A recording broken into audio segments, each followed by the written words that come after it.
Hey, what's up, everybody? It's just Charles Sabansu, and welcome you guys to another episode of the Dreamerspro Show, where we cover everything from sports, hot topics, classic debates, entertainment.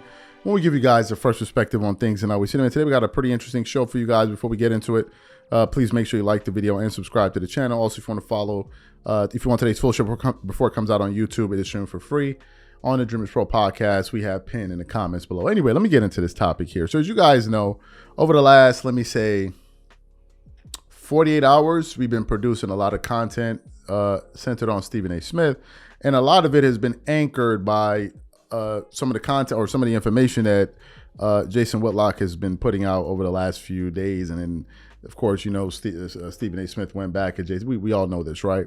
So that's really where that's what inspired the content we made. Now, if you've been following the channel, you know anything about my thoughts on on Jason Whitlock.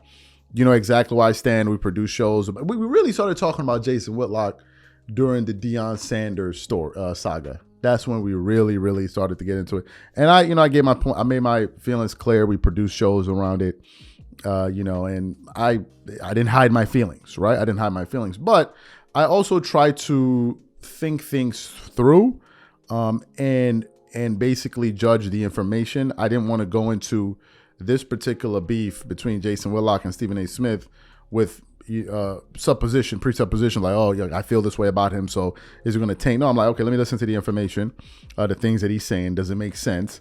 And then form an opinion. And when Jason Whitlock started to go with Stephen A. Smith, he went at him for, on various different fronts. But then he got on a particular point, which was Stephen A. Smith's college basketball career. He started to point out some information that, to me, turned out to be quite damning, and I think turns out to be true. And even when Stephen A. Smith put out his hour response, nowhere in there did he actually address that point. He did not. And I came to the conclusion yesterday that Jason Whitlock is 100% correct about Stephen A. Smith, period. Whether or not I like his stance on this person or that person, it still doesn't change the fact. If we're going to be honest and we're going to be fair, he's 100% correct, right? And some people can't get past that, but I think he's right. And when he's right, he's right. When somebody's right, he's right. So what happened yesterday, we had published a show on Michael Jordan, right? A video about why Michael Jordan chose not to get into politics and talk about and give his political views, right? So as I was going through the comments, some of our viewers started writing, Jason Whitlock mentions you on his show, Fearless with Jason Whitlock. And I'm like, really? So I was trying to figure out because I was so tired. And then luckily one of our viewers actually put the timestamp of where it was. So I go over to his show. He produced about an hour-long show, and he was talking about Deion Sanders. He was also talking about Stephen A. Smith. And when he got to the part where he was talking about Stephen A. Smith, to my surprise, he shouted out Dreamerspro and basically highlighted some of the work that we did and how it how it gave him more information or more ammunition, so to speak, to further double down on his position about Stephen A. Smith. But before we even get into what Jason Whitlock had to say about us here at Dreamerspro, this video is brought to you by a brand new sponsor, PrizePicks, the largest daily fantasy sports platform in North America. PrizePicks is really simple. Instead of just selecting a team, you just select two or more players, pick more or less their projected stats, and then you place your entry. For example, this week, I'm selecting two entries. Stephen Curry for more than 25 points, and then I got Anthony Davis for more than 2 blocks, and Damian Lillard for more than 4 3-pointers made. PrizePicks is also the only daily sports platform with an injury insurance policy. So for example, if you have a player who gets injured in the first half and doesn't return to the second half, that player gets automatically rebooted.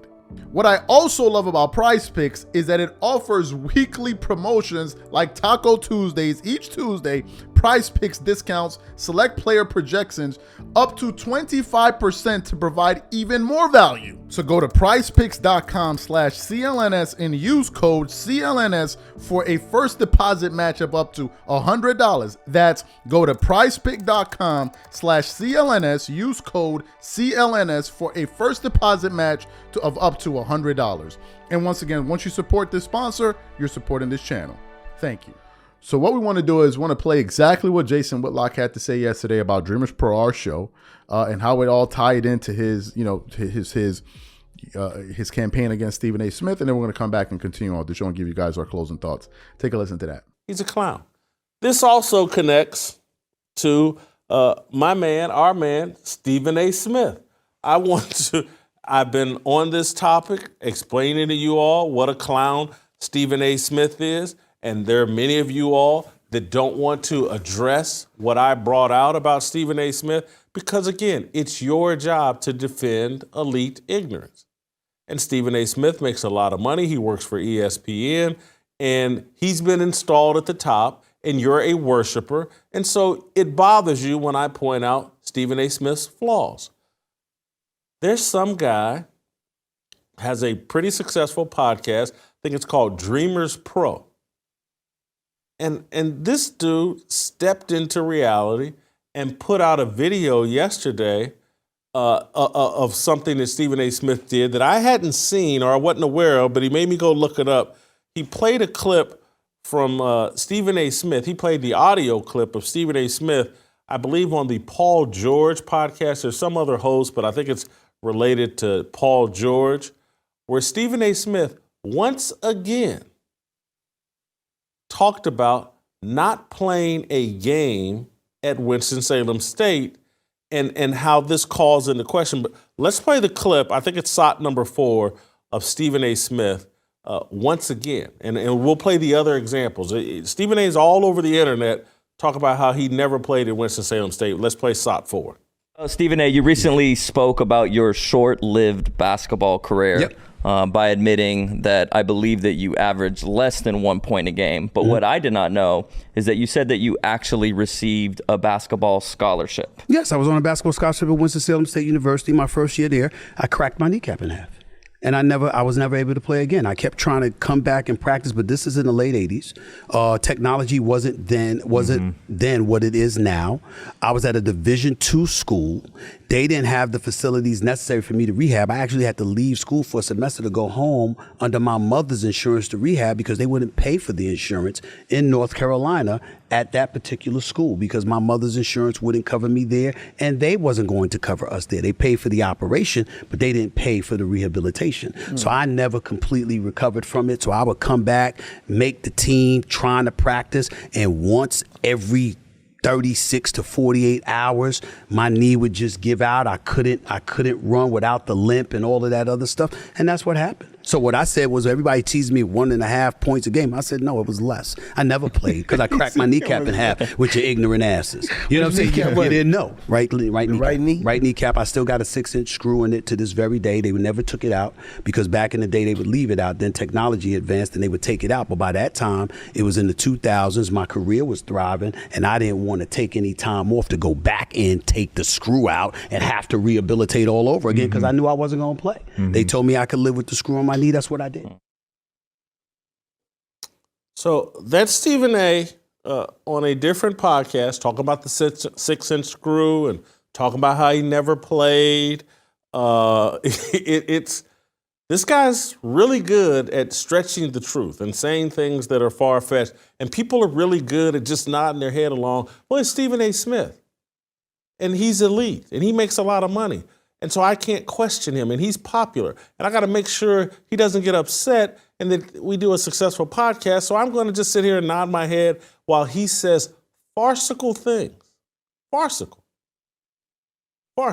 So he referred at the beginning to the interviewer did. I want to play you this SOT 5. This is the original where Stephen A. came out of the closet about never playing at Winston-Salem State. Play the clip. They talk about I averaged 1.5 points a game. I saw some article on social media. That's a lie. It was less. See that? You didn't know I was going to say that, did you? It was less than that. It's a lie. How about 0? Because I never played because I cracked my kneecap in half. So you heard what Jason Whitlock had to say. I was surprised that he mentioned this, to be quite honest with you. Not many people in this industry do. And it really the person that really surprised me was Marcellus Wiley when he reached out, and we're going to be collaborating a lot with Marcellus Wiley this year. starting next week, and I think you guys are going to absolutely enjoy it. I'm going to love it for sure. It's going to be a lot of fun for me. But apart from Marcellus Wiley, since we've been on YouTube, the only people that have mentioned us was Marcellus Wiley. But the very first person, believe it or not, was O'Shea Duke Jackson. And then O'Shea Duke Jackson, and then he said he was talking about something. He goes, go check out Dreamerspro, what they doing over there. Then it was Anton Daniels. Anton Daniels was another one. Shout out to Anton Daniels. I never met him, but seems like a pretty cool dude. Some people agree, disagree with his views, whatever. I follow his content from time to time when I can catch up with it. So Anton Daniels did, and then Marcellus Wiley did, and then this is the fourth time. This is the other occasion. To me, it's a surprise to me, but what I've come to understand is the following. I understand that there seems to be this kind of elitist attitude that people have towards independent creators that did not come from within the system, meaning you're not a former. Oh, and Gilbert Arenas. I forgot to mention Gilbert Arenas. That didn't come from within the system. What do I mean by that? If you're not a former athlete, or you haven't been on television, or not currently on television, people tend to act like as if you don't really exist. They can see you, right? They can go on YouTube, go wherever. They see your content, but they don't view you as a real source because, well, you've never been on TV, and well, you're not a former athlete. That's how people have that attitude, like I'm above you and all. They really do, right? I remember when Stephen A. Smith was prepping to go with Jason Whitlock on his show, and Molly Karen was like, don't respond to them. Well, the them that she's referring to is the same them that all of these people on TV have decided to join on YouTube to create content. So if it's just them, why don't you stay your ass on TV? Help me figure it out. Why don't you stay your ass on TV? Do you realize that the them that you're referring to, the people within that space, almost everybody on TV is trying to do what they do? Why don't you stay on TV? You see, y'all can play that game on TV because y'all got gatekeepers. You got people that are going to say, you're good, you're bad, you're going to get a show, you're not going to get a show. Those are the games that they play on TV. In YouTube and in the independent space, there's no more middleman. And you people don't get to decide who's not as the audience. And that really irks you guys. It really, really, really bothers some of you people. And then other people get it. Marcellus Wiley and others, they get it. They get it. Other people get it. They're not coming at it with that approach of, we're better than them, I'm looking down on them. They're like, no, how can we work together and all of this stuff? Because clearly they're doing something right. Clearly. So you look down on YouTube, you people that do YouTube, but yet here you. So why are you on YouTube? Why are you on YouTube? You got people like Cameron and Maze. Shout out to Cameron and Maze. Those are people obviously I grew up listening to. I never met Cam and Maze, but shout out to them. You got them coming into the space. You got Matt Barnes and these guys that been in the space. And they're not on TV, so they can act like, people are not here. The fact of the matter is simply this. These people that run these television networks know that, was it Gen Z or whatever it is, more and more of them don't watch television. And they are running like chickens with their heads cut off, trying to find ways to get to them. And they know that folks like us are the ones that are garnering them. Because people are tired of that whack, that y'all got on TV. That watered down, contrived, pay him to say that content that y'all got on TV. And these people are beginning to acknowledge people like us out here. So it doesn't really, the audience is going to decide. The customer gets to decide. The marketplace gets to decide. Not you people on TV. Whether you like it or not. Pat McAfee had a $120 million deal and he was not on TV. Just to break it to you. $120 million. And he was not on TV. The hottest thing smoking in town. And he was not on TV. So these are my thoughts. I just wanted to point that out, that Jason Whitlock acknowledged us. And I think that you're going to see more and more of that going on in the future. Because you can disagree with the person. You can act like they don't exist. You cannot act like those 4 or 5 million people that watch every month are not real. That you can't do. No matter how much you try to do it.